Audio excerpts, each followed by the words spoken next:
Wow movies Tamil சேனல்ல இருந்து நான் அபிராமி ஆனந்தன். இன்னைக்கு நான் புதுசா ஓடிடில வந்திருக்கக்கூடிய 3 த்ரில்லர் படங்கள், ஒரு த்ரில்லர் வெப் சீரிஸை கொண்டு வந்திருக்கேன். இப்போ நான் கொண்டு வந்திருக்க படங்கள் வெப் சீரிஸ் எல்லாமே தமிழ் டப்பிங்லேயே அவைலபிளா இருக்கு.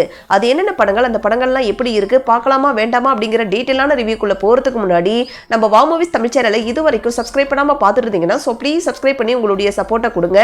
இந்த வீடியோ உங்களுக்கு பிடிச்சிருந்துச்சு அப்படின்னா லைக் பண்ணுங்க, கமெண்ட் பண்ணுங்க, ஷேர் பண்ணுங்க. இப்போ வாங்க நம்ம வீடியோக்குள்ள போகலாம்.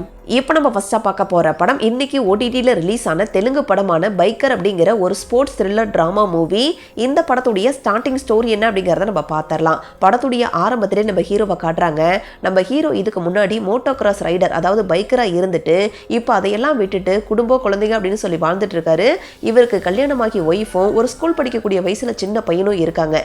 அந்த சின்ன பையனுடைய ஸ்கூல்ல ஒரு ஃபங்க்ஷன் நடக்குது. அதுல நீங்க எல்லாம் ஃபியூச்சர்ல என்னவாக போறீங்க அப்படின்னு சொல்லி குழந்தைங்க கிட்ட கேட்டா அதுல எல்லாருமே நான் டாக்டர் ஆக போறேன், இன்ஜினியர் ஆக போறேன்னு சொல்ல, ஆனா நம்ம ஹீரோவுடைய பையனும் நானும் எங்க அப்பா மாதிரி ஒரு பெரிய பைக்கர் ஆகணும் அப்படின்னு சொல்லிட்டு சொல்றான். இதை கேட்டவொன்னே நம்ம ஹீரோவா இருக்கட்டும் இல்ல ஹீரோயினா இருக்கட்டும் ரெண்டு பேருமே ரொம்ப வருத்தப்படுறாங்க. இதுக்கு பின்னாடி இருக்கக்கூடிய காரணம் என்ன? இது மட்டும் இல்லாம நம்ம ஹீரோ இந்த மாதிரி பைக்கரா இருந்த டைம்ல அவருடைய அப்பா தான் அவருக்கு இதெல்லாம் சொல்லி கொடுத்திருப்பாரு, ஒரு கோச்சும் கூட. ஒரு கட்டத்துல நம்ம ஹீரோவுடைய அப்பாவை பத்தி தவறா ஒரு சில பேர் பேச, அப்பா நல்லவர் தான், அவரால் ஒரு பைக்கரை உருவாக்க முடியும், அதுக்கு நானே திரும்ப இந்த கேமை விளையாட வரேன் அப்படின்னு சொல்லி நம்ம ஹீரோ திரும்பவும் களத்துல இறங்குறாரு. இதுக்கப்புறம் என்னென்ன மாதிரியான சம்பவங்கள் நடந்துச்சு, ஏன் இதுக்கு முன்னாடி நம்ம ஹீரோ இந்த கேமை பாதியிலேயே விட்டுட்டு வந்தாரு, அதுக்கு பின்னாடி இருக்கக்கூடிய காரணம் என்ன அப்படிங்கிறது தான் இந்த படத்துடைய மீதி கதை. இந்த படத்துல எனக்கு ரொம்ப பிடிச்ச விஷயமே படம் ஆரம்பிச்சதுல இருந்து கிளைமேக்ஸ் வரைக்கும் பெருசா எந்த இடத்துலயுமே லேக் இல்லாம நல்ல சுவாரஸ்யமாவே இவங்க கொண்டு போயிருந்தாங்க. இந்த மூவில வரக்கூடிய ஒவ்வொரு ரேஸ் காட்சிகளுமே பார்க்கறதுக்கு ரொம்ப நீட்டாவே இருந்துச்சு. ஒரு நார்மலான பைக் ரேஸ் மாதிரி கொண்டு போகாம அந்த கேம் விளையாடும் போது யாராவது ஒருத்தரை ட்ராப் பண்ணிட்டாங்க, அதாவது மாட்டிக்கிட்டாங்க அப்படின்னா அவங்க கிட்ட இருந்து எப்படி வெளியே வர்றது அப்படிங்கிற மாதிரி ஒரு சில ட்ரிக்கையெல்லாம் இவங்க சொல்லியிருப்பாங்க. அதையெல்லாம் ஸ்க்ரீனில் பார்க்கறதுக்கு ரொம்ப சூப்பராகவே இருந்துச்சு. கிளைமேக்ஸ்லாம் நல்லா எமோஷனலாகவே இருந்துச்சு. இந்த மூவியில் நிறைய இடங்கள் எமோஷனலாக நல்லாவே ஒர்க் அவுட் ஆச்சு. அப்பா பையனுக்கு நடுவில் இருக்கக்கூடிய காட்சிகளாக இருக்கட்டும், இல்லை தாத்தா பேரனுக்கு நடுவில் இருக்கக்கூடிய காட்சிகளாக இருக்கட்டும், இல்லை ஹஸ்பண்ட் ஒய்ஃப் இவங்க ரெண்டு பேருக்கு நடுவில் இருக்கக்கூடிய எமோஷனல் பாண்டிங்காக இருக்கட்டும், எல்லாமே ஓரளவுக்கு நல்லா நீட்டாகவே ஒர்க் அவுட் பண்ணியிருக்காங்க. படத்தில் நடிச்சிருந்த எல்லாருமே சூப்பரான ஒரு பர்ஃபார்மன்ஸை கொடுத்துருந்தாங்க. மேக்கிங் வைஸ் ரொம்ப நீட்டாகவே இருந்துச்சு.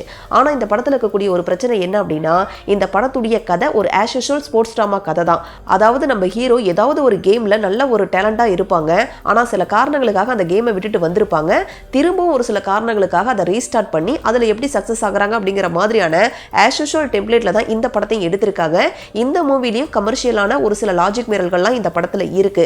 ஓவராலாக ஒரு மொத்த படமாக பார்க்கும்போது ஓடிடியில் பார்க்கறதுக்கு ஒரு டீசன்ட் வாட்ச் தான், கண்டிப்பாக ட்ரை பண்ணி பார்க்கலாம். இந்த படத்தை நீங்கள் பார்க்கணும் அப்படின்னு நினைச்சீங்கன்னா நெட்ஃப்ளிக்ஸில் தமிழ் டப்பிங்கோடய அவைலபிளாக இருக்கு. அடல் கன்னட பொறுத்த வரைக்கும் ஒரு சில மைல்டான காட்சிகள்லாம் இருக்கு. ஸோ அதுக்கேற்ற மாதிரி நீங்கள் பிளான் பண்ணிக்கிங்க. இப்போ நம்ம ரெண்டாவதாக பார்க்க போகிற படம் இப்போ ரீசெண்டாக ஓடிடியில் ரிலீஸ் ஆன ஹிந்தி படமான த கேரளா ஸ்டோரி 2 கோஸ் பியாண்ட் அப்படிங்கிற ஒரு கிரைம் ட்ராமா மூவி. இந்த படத்துடைய ஸ்டார்டிங் ஸ்டோரி என்ன அப்படிங்கிறத நம்ம பார்த்துடலாம். படத்துடைய ஆரம்பத்திலேயே ஒரே மதத்தை சேர்ந்த ஒரு 3 பெண்களை காட்டுறாங்க. இந்த 3 பெண்களுக்கும் ஏதோ ஒரு விஷயத்தில் சாதிக்கணும் அப்படிங்கிற ஒரு எண்ணம் இருக்குது. ஒரு பொண்ணு பார்த்தீங்கன்னா யூபிஎஸ்சி எக்ஸாம் எழுதணும் அப்படின்னு நினைக்கிறாங்க, மதத்தின் மேலேயே நம்பிக்கை இல்லாத ஒரு பொண்ணு. ரெண்டாவது பொண்ணு பார்த்தீங்கன்னா இந்த ஸ்போர்ட்ஸில் சாதிக்கணும் அப்படின்னு சொல்லி அவங்க வீட்டில் பேரண்ட்ஸ் எல்லாம் ரொம்ப ட்ரைனிங் கொடுத்து வளர்த்துட்டு இருக்காங்க. மூணாவது பொண்ணு சோசியல் மீடியாவில் ரீட்ஸ் எல்லாம் அப்லோட் பண்ணி சோசியல் மீடியாவில் நல்லா ட்ரெண்ட் ஆகணும் அப்படின்னு சொல்லி ட்ரை பண்ணிட்டு இருக்காங்க. இந்த 3 பெண்களுமே வேற மதத்தை சேர்ந்த பசங்களை லவ் பண்ணிட்டு இருக்காங்க. வீட்டை எதிர்த்து அவங்க கூட சேர்ந்து போய் வாழ ஆரம்பிக்கிறாங்க. இதுக்கப்புறம் இந்த 3 பெண்களும் ஃபேஸ் பண்ண பிரச்சனைகள் தான் இந்த படத்துடைய மீதி கதை. இந்த படம் பார்த்தீங்கன்னா ஒரு ப்ரொபகண்டா படம், ஒரு கான்ட்ரவர்ஷியலான விஷயத்தை பற்றி தான் பேசியிருக்காங்க. அதாவது ஒரு குறிப்பிட்ட மதத்தை சேர்ந்தவங்க ஒரு பெண்களை எப்படியெல்லாம் ஏமாற்றி அவங்கள ஃபோர்ஸ்ஃபுல் கன்வர்ஷன் பண்ணுறாங்க அப்படிங்கிற விஷயத்தை தான் இந்த படத்தில் பேசியிருக்காங்க. இந்த கான்ட்ரவர்ஷியலான விஷயத்தை பற்றி நம்ம அதிகமாக பேச போகிறது கிடையாது. ஒரு படமாக பார்க்கும்போது இந்த படம் எப்படி இருந்துச்சு அப்படிங்கிறத நம்ம பார்த்துடலாம். படத்தில் நடிச்சிருந்த எல்லாருமே ஓரளவுக்கு நீட்டான ஒரு பர்ஃபார்மன்ஸை கொடுத்துருந்தாங்க. மேக்கிங் வைஸ் ரொம்ப நீட்டாகவே பண்ணியிருந்தாங்க. எமோஷனலாக ஒரு சில இடங்கள் ஓரளவுக்கு ஓகேவா ஒர்க் அவுட் ஆகிருந்துச்சு. இந்த படத்தை பார்க்கும்போது எனக்கு ஒரே ஒரு விஷயம் மட்டும் தான் சொல்ல தோணுச்சு. அதாவது மெச்சூர் இல்லாத வயசில் பெண்கள் அவங்களுடைய வாழ்க்கை துணையை தேர்ந்தெடுக்கவே கூடாது. அது இந்த மதத்தை சேர்ந்தவங்க அந்த மதத்தை சேர்ந்தவங்க அப்படிலாம் கிடையாது. மெச்சூர் ஆகாத வயசில் இந்த மாதிரி யாரையுமே அவங்களுடைய வாழ்க்கை துணையாக தேர்ந்தெடுக்கவே கூடாது. இந்த கேரளா ஸ்டோரி பார்ட் 1 பார்த்தீங்க அப்படின்னா என்ன விஷயத்தை இவங்க சொல்லியிருந்தாங்களோ அதே விஷயத்தை தான் செகண்ட் பார்ட்லேயும் சொல்லியிருக்காங்க. ஸோ இன்ட்ரெஸ்ட் இருக்கு பார்க்கணும் அப்படின்னு நினைக்கிறவங்க வேணா ட்ரை பண்ணி பாருங்க. இந்த படம் G5ல தமிழ் டப்பிங்கோடய அவைலபிளாக இருக்கு. அடல் கன்னட பொறுத்த வரைக்கும் செக்ஸுவலாகவும் ஒரு சில காட்சிகள் இருக்கு, ஒரு சில வைலண்டான காட்சிகள் இருக்கு. ஸோ அதுக்கேற்ற மாதிரி நீங்கள் பிளான் பண்ணிக்கிங்க. இப்போ நம்ம மூணாவதாக பார்க்க போகிறது ஹாலிவுட் வெப் சீரிஸான மேன் ஆன் ஃபயர் அப்படிங்கிற ஒரு த்ரில்லர் சீரிஸ். இந்த சீரிஸில் டோட்டலாக 7 எபிசோட் இருக்குது. ஒவ்வொரு எபிசோடும் ஆவரேஜாக ஒரு 40 to 50 மினிட்ஸ் ரன் ஆகக்கூடியது ஒரு மீடியம் சைஸ் வெப் சீரிஸ். இப்போ இந்த சீரிஸுடைய ஸ்டார்டிங் ஸ்டோரி என்ன அப்படிங்கிறத நம்ம பார்த்துடலாம். சீரிஸுடைய ஆரம்பத்திலே நம்ம ஹீரோவை காட்டுறாங்க. நம்ம ஹீரோ ஸ்பெஷல் ஃபோர்ஸில் சீக்ரெட் ஏஜென்ட்டாக வேலை செஞ்சுட்டு இருக்காரு. ஸ்டார்டிங்லேயே ஒரு ஆப்ரேஷனுக்காக சீக்ரெட் ஆப்ரேஷனுக்காக ஒரு இடத்துக்கு அவருடைய டீமோட போயிருப்பாங்க. ஆனால் ஒரு பர்டிகுலர் சுச்சுவேஷனில் அவருடைய டீமை சேர்ந்த எல்லாத்தையுமே எதிரிகள் குரூப் வந்து சுட்டு கொண்டுடுறாங்க. நம்ம ஹீரோ கண்ணுமணி இந்த சம்பவம் நடந்ததுலேருந்து கிட்டத்தட்ட 4 வருஷமா அந்த அதிர்ச்சியிலிருந்து வெளியே வராமல் வீட்டுக்குள்ளேயே முடங்கி கிடக்கிறாரு. ஏன் அந்த டைமில் அவரால் துப்பாக்கியை கூட கையில் எடுக்க முடியல, கையெல்லாம் ரொம்ப நடுங்குது.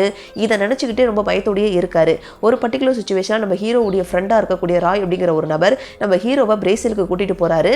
அங்கே வந்து எலெக்ஷன் வேறு நடந்துட்டு இருக்கு. அந்த டைமில் எந்த ஒரு பிரச்சனையும் வராமல் பார்த்துக்கிறதுக்காக நம்ம ஹீரோவை செக்யூரிட்டி ஆஃபீஸராக வேலைக்கு சேர்த்து விட்டுருப்பாரு. ஒரு பர்டிகுலர் சுச்சுவேஷனில் நம்ம ஹீரோவுடைய ஃப்ரெண்டு பாம் பிளாஸ்ட்ல இறந்து போக இந்த ஒரு சம்பவத்தை யாரு பண்ணாங்க அப்படிங்கிறத நம்ம ஹீரோவுடைய ஃப்ரெண்ட் இருக்கார் இல்லையா, அவருடைய பொண்ணு வந்து நேரில் பார்த்துருப்பாங்க.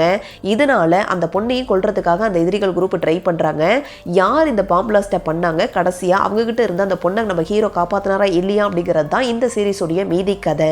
இந்த சீரிஸுடைய கதைக்களம் நம்ம பார்த்து பழகின கதைக்களமா இருந்தாலும் ஒரு சில சீக்வன்ஸை நல்ல பரபரப்பாகவும் நல்ல சுவாரஸ்யமாகவும் கொண்டு போயிருந்தாங்க. பெருசா எந்த எபிசோட்லையும் போர் அடிக்காத அளவுக்கு ஒவ்வொரு எபிசோடையுமே ஓரளவுக்கு சுவாரஸ்யமாகவே கொண்டு போயிருந்தாங்க. இந்த சீரீஸில் நடிச்சிருந்த எல்லாருமே சூப்பரான பர்ஃபார்மன்ஸை கொடுத்துருந்தாங்க.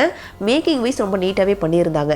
பட் இந்த சீரீஸில் ஒரு சில பிரச்சனைகளும் இருக்குது. அதாவது அந்த பாம் பிளாஸ்ட்டை யார் பண்ணியிருப்பாங்க அப்படிங்கிறத நம்ம ஈஸியாக கெஸ் பண்ணுற மாதிரி தான் கொண்டு போயிருந்தாங்க. ஒரு சில எபிசோடு கொஞ்சம் ஸ்லோவாக போகிற மாதிரி தான் இருந்துச்சு. ஓவராலாக ஒரு மொத்த சீரீஸாக பார்க்கும்போது ஒரு ஓகேஷான ஒரு சீரீஸ் தான். இன்ட்ரெஸ்ட் இருக்குது அப்படிங்கிறவங்க ட்ரை பண்ணி பாருங்கள். இந்த சீரீஸ் நெட்ஃப்ளிக்ஸில் தமிழ் டப்பிங்குடைய அவைலபிளாக இருக்குது. அடல் கன்னடை பொறுத்த வரைக்கும் செக்ஸுவலாக பெருசாக எந்த ஒரு சீன்ஸுமே கிடையாது. ஆனால் ஒரு சில வைலண்டான காட்சிகள்லாம் இருக்குது. ஸோ அதுக்கேற்ற மாதிரி நீங்கள் பிளான் பண்ணிக்கிங்க. இப்போ நம்ம லாஸ்ட்டாக பார்க்க போகிற படம் சவுத் கொரியன் படமான ப்ராஜெக்ட் ஒய் அப்படிங்கிற ஒரு ஹீஸ்ட் த்ரில்லர் படம். இந்த படத்துடைய ஸ்டார்டிங் ஸ்டோரி என்ன அப்படிங்கிறத நம்ம பார்த்துடலாம். படத்துடைய ஆரம்பத்திலே 2 பொண்ணுங்களை காட்டுறாங்க. 2 பொண்ணுங்களுமே சின்ன வயசுலேருந்து பெஸ்ட் ஃப்ரெண்ட்ஸாக இருக்காங்க. 2 பேருமே லைஃப்பில் சக்ஸஸ் ஆகணும், பெரிய ஆள் ஆகணும் அப்படின்னு சொல்லிட்டு ரொம்பவே கஷ்டப்பட்டு காசு சேமித்து வச்சுட்டு இருக்காங்க. அதில் ஒரு பொண்ணு பார்த்தீங்கன்னா டாக்ஸி ஓட்டிகிட்டு இருக்காங்க, இன்னொரு பொண்ணு பாரில் ஒர்க் பண்ணிட்டு இருக்காங்க. 2 பேரும் கொஞ்சம் கொஞ்சமாக சேர்த்து வச்ச காசை ஒரு கேமில் வந்து பெட் கட்டி விளையாடுறேன் அப்படின்னு சொல்லி விளையாண்டு அது ஒரு ஸ்கேம்னு தெரியாமல் 2 பேருமே பணத்தை கொடுத்துட்டு ஏமாந்துடுறாங்க. ஒரு பர்டிகுலர் சுச்சுவேஷன்ல தான் 7 லட்சம் ரூபாய் பணம் ஒரு இடத்துல வந்து பதுக்கி வைக்கப்பட்டிருக்கு அப்படிங்கிற விஷயம் இவங்களுக்கு தெரிய வருது.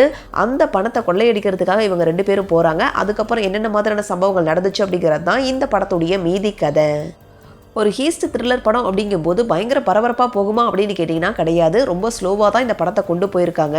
இந்த படத்தில் நடிச்சிருந்த மெயின் கதாபாத்திரத்தில் நடிச்சிருந்த எல்லாருமே ரொம்ப நீட்டான ஒரு பர்ஃபார்மன்ஸை கொடுத்துருந்தாங்க. மேக்கிங் வைஸ் ரொம்ப நீட்டாகவே பண்ணியிருந்தாங்க. பட் இந்த படத்தில் என்ன பிரச்சனை அப்படின்னா, இந்த கொள்ளை சம்பவத்தை நடத்தினதுக்கப்புறம் அவங்களுக்கு வரக்கூடிய அந்த பிரச்சனைகள் அப்படிங்கிறது ரொம்பவே ஒரு நார்மல் டெம்ப்ளேட்டில் தான் கொண்டு போயிருந்தாங்க. பெருசாக அந்த இடங்கள் வந்து சுவாரஸ்யமாக இல்லை. ஓவராலாக ஒரு மொத்த படமாக பார்க்கும்போது டைம் பாஸுக்காக ஒரு தடவை பார்க்கலாமே தவிர ரொம்ப சூப்பரான படம் அப்படின்லாம் சொல்லிட முடியாது. இந்த படத்தை நீங்க பார்க்கணும் அப்படின்னு நினைச்சீங்கன்னா Amazon Primeல தமிழ் டப்பிங்குடைய அவைலபிளா இருக்கு. அடல் கண்டென்ட்டை பொறுத்த வரைக்கும் இந்த படத்துல செக்ஸுவலா பெருசா எந்த ஒரு சீன்ஸுமே கிடையாது. ஆனா ஒரு சில வைலண்டான காட்சிகள் இருக்கு. ஸோ அதுக்கேற்ற மாதிரி நீங்க பிளான் பண்ணிக்கிங்க. இதே மாதிரி நிறைய புது படங்களை பத்தி நீங்க தெரிஞ்சுக்கணும் அப்படின்னு நினைச்சீங்கன்னா மறக்காம வாவ் மூவிஸ் தமிழ் சேனலை சப்ஸ்கிரைப் பண்ணுங்க, லைக் பண்ணுங்க, ஷேர் பண்ணுங்க, கமெண்ட் பண்ணுங்க. தேங்க்யூ.